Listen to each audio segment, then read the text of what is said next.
Mi nombre es Agustina y crecí escuchando apenas retazos de la vida de mi abuela Leonor, a quien todos llamábamos con cariño Lili. Desde pequeña me resultaba extraño que mis padres evitaran hablar en profundidad sobre la vida de mi abuela durante la última dictadura militar en Argentina. Sabía que había sido maestra de primaria y que en 1978 pasó por un episodio que la marcó para siempre. Años más tarde, tras la muerte de mi mamá, recibió una herencia de una vieja valija de cuero que contenía documentos, fotos, cartas, para mi asombro, unas cintas de grabación de casete. Tenía las etiquetas gastadas y amarillas donde se leía, mano, año 1978, la casa de la calle Brasil. Yo no había recordado hablar sobre una casa en esa calle y mucho menos que mi abuela hubiera hecho grabaciones de audio. Mi curiosidad se desató al instante, conseguí un viejo reproductor de CDs en un mercado de pulgas y lo llevé a mi departamento. No me imaginaba que estaba a punto de sumergirme en una historia tan oscura y llena de incógnitas cuando finalmente puse la. En la primera cinta reconocí la voz de mi abuela, sonaba más joven y nerviosa de lo que jamás la había escuchado. Al principio se escuchaba un leve crujido, como pasos, y un susurro con el ruido del fondo en la calle, luego un tono contenido y ella comenzando a relatar, hoy es 15 de junio de 1978, me llamo Leonor Ferrer y tengo 40 años. Necesito dejar grabado todo lo que está pasando en esta casa, siento que debo hacerlo antes de que algo más suceda. Aquellas palabras iniciales bastaron para ponerme la piel de gallina. Para comprender la situación de mi abuela, es importante marcarla en la época. Corría el año de 1978, plena dictadura militar. Las desapariciones eran noticia cotidiana, pero la censura y el miedo impedían que muchos se atrevieran a mencionarlo abiertamente. Como supe más tarde, mi abuela había dejado su trabajo como maestra debido a la atmósfera opresiva y temerosa por su seguridad. Mi Apolo había fallecido unos años antes y ella estaba prácticamente sola.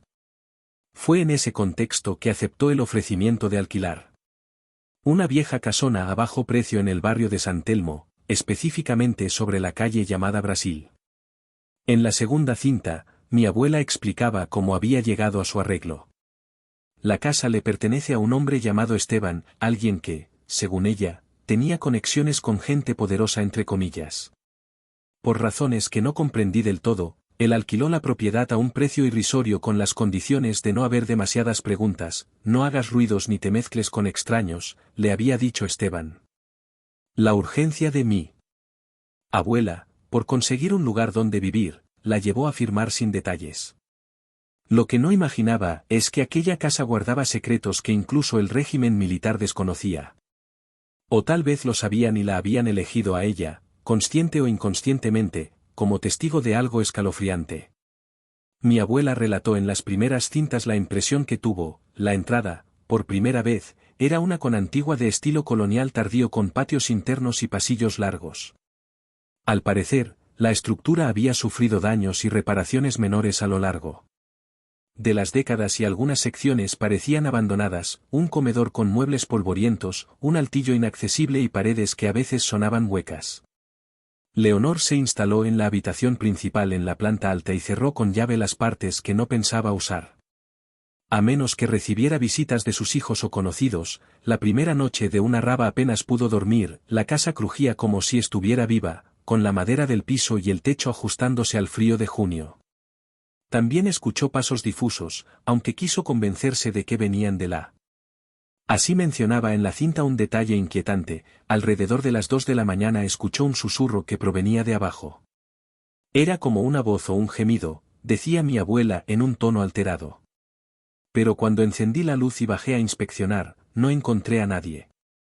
En la grabación escuché su respiración agitada y el arrastre de sus pies sobre el piso, luego un prolongado silencio antes de que confesara con un hilo de voz.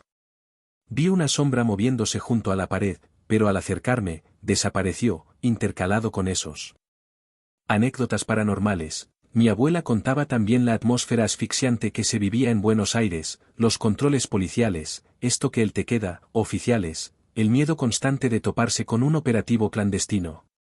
Era el año del Mundial de Fútbol con Argentina como anfitrión y a la vez de los centros de detención que seguían activos en las sombras. La gente miraba de reojo al pasar por ciertos edificios, los vecinos evitaban hablar demasiado por temor a la delación. Leonor temía que su mudanza a San Telmo fuera mal vista por sus antiguos conocidos o que la relacionaran con Superbos por su pasado como maestra sindicalizada, pero la casa le ofrecía anonimato. Nadie se fija en una mujer solitaria en un barrio de tango y calles adoquinadas, decía ella con ironía. No obstante, tal vez esa misma soledad la hizo presa fácil de fuerzas que no tenían que ver con lo político. Pasado un par de semanas, los eventos extraños no pararon. En la tercera cinta, mi abuela describía ruidos en el pasillo durante la madrugada, rasguños raspando puertas que se abrían y cerraban y siempre esa impresión de que alguien la estaba mirando hasta que una noche entró al comedor para buscar cerillas y vio una silueta sobre la pared, como una sombra de un hombre alto con una boina. Se quedó petrificada y la silueta se movía a pesar de que no había ninguna persona delante, era como un reflejo de algo inexistente. Corrí a buscar la linterna y apunté contra la pared. Explicaba con la voz temblorosa en la grabación, la sombra se desvaneció en cuanto encendí la luz. No sé si estoy perdiendo la cordura. Siento que la casa guardó un recuerdo que se proyecta en las paredes o algo peor. A partir de ese día decidió dejar registro de todo, compró las cintas grabadoras y empezó a narrar lo que estaba viviendo. Esperaba que, si llegaba a ocurrir algo, alguien encontraría esa evidencia. Su preocupación no era solamente de índole sobrenatural, en plena dictadura, temía que esos fenómenos también pudieran estar ligados a cuestiones siniestras. ¿Acaso la casa había sido usada para interrogar o torturar a personas? Se encontraban espíritus de víctima repitiendo sus últimos momentos. En la cuarta cinta, mi abuela contó que una tarde decidió explorar el altillo. A pesar de que la puerta estaba clausurada con candado, consiguió unas tenazas y logró abrirlo. El lugar estaba lleno de polvo, telarañas y cajas amontonadas. Entre papeles viejos y trastos inutilizados, encontró un cuaderno con anotaciones de alguien llamado Elena, sin apellido. En esas páginas amarillentas con fecha de 1976, la persona hablaba de ruidos nocturnos, de objetos que se movían sin explicación y de que había algo más en la casa. Lo más chocante es que mencionaba gritos ahogados provenientes de una bodega subterránea y también cómo llegó a ver personas vestidas de civil arrastrando a un hombre esposado. Mi abuela le echó aquello con el corazón latiendo y desbocado. ¿Qué demonios pasó en esta casa? ¿Quiénes eran estas personas? Pregunta la cinta y se responde casi sin aliento, tal vez la casa fue utilizada como lugar clandestino. No puedo afirmar nada, pero lo que describe Elena suena a un operativo de la dictadura. También encontró un reloj de pulsera con el cristal roto, las iniciales RG. Decidió guardarlo, pues quizás perteneció a alguien desaparecido que quedó vinculado de algún modo a la energía del lugar. Las grabaciones mostraban que mi abuela necesitaba respuestas. Acudió un vecino de la cuadra, un hombre ya mayor llamado Don Jaime. Él vivía en la misma calle de hace años. Según contaba, Don Jaime se puso nervioso en cuanto ella mencionó la casa. Miraba a todos lados, asegurándose de que nadie estuviera escuchando. Esa casa tiene una historia fea. Hace un tiempo venían autos IMP. Patentes altas horas de la noche. Se escuchaban golpes, gritos, pero yo no vi nada y tampoco sé nada más. Preferí no hablar del tema, la gente que se metía ahí desaparecía y después la casa quedó abandonada por un tiempo. Leonor le insistió, intentando saber más. Don Jaime negó con la cabeza, tembloroso. No te metas más, hija. Se escucha ruido, sal corriendo de ahí, no preguntes nada tampoco. Esta época es peligrosa, actos seguidos. Cerró la puerta, dejándola con la palabra en la boca por la respiración entrecortada de mi abuela. En la cinta comprendí que estaba aterrada y a la vez obstinada en descubrir la verdad de lo que estaba pasando. La parte más perturbadora llegó al escuchar la quinta cinta. Mi abuela confesaba que explorando el patio trasero había descubierto una trampilla en el suelo, esta estaba oculta bajo tablones. Bajó con una linterna y se encontró con un espacio claustrofóbico de paredes mohosas, tal vez una antigua botica o un sótano. En la grabación se percibe su voz entrecortada, de fondo hay un silencio que solo se rompe por el goteo lejano. Del agua me da escalofrío. Estas paredes parecen que han levantado muros improvisados. Hay cadenas en un rincón y en el suelo hay marcas extrañas, no entiendo, ¿son acaso manchas de sangre? En un momento, mi abuela deja la grabadora encendida mientras registra sus impresiones, se escuchan pasos y de pronto un golpe sordo seguido de un grito ahogado. Dios mío, ¿hay alguien aquí? Por favor, muéstreme quién es. Lo siguiente que se escucha es un ruido violento, como de un ventarrón o algo que pasa corriendo cerca del micrófono y la voz. De mi abuela sofocada, no, no, te acerques. La cinta se corta, brup, y cuando vuelve a grabar, se escucha el jadeo de mi abuela, así como un extraño eco en la bodega. Ella comenzó a hablar en susurros. No vi su rostro, pero sí era una figura. Parecía un hombre y estaba encorvado. Vestía ropas oscuras y cuando el viar fue como una ráfaga que me atravesó. No era algo normal porque esa cosa se terminó desvaneciendo en la pared. Sentía escalofríos al escucharla. Mi abuela terminaba parte diciendo, creo que este sitio fue usado para torturas, las paredes, rezuman dolor y ese hombre, no sé si es un fantasma o algo peor. A medida que avanzaba, me percataba de que mi abuela relacionaba lo que estaba pasando con la represión militar de la época. Mencionaba la posible existencia de víctimas detenidas ahí de forma clandestina y pensaba que quizás esas almas, al morir sin justicia ni despedida, seguían vagando en esa casa o tal vez era la propia culpa de los perpetradores. Siempre nada en las paredes, no era raro que edificios hubieran sido usados como centros de detención y luego abandonados tras sus macabros propósitos. En la sexta cinta ella reflexionaba al respecto. El terror que experimentó me recuerda el miedo que sentimos en todo el país. Aquí en esta casa hay ecos de sufrimiento, voces acalladas que resuenan en la noche y si acaso lo que ocurre es una especie de venganza de la memoria. Hasta ese momento la mayoría de los fenómenos se daban de noche, sin embargo, en la séptima cinta, mi abuela contó algo que le pasó en plena luz del día. Era alrededor del mediodía y ella se encontraba en la cocina.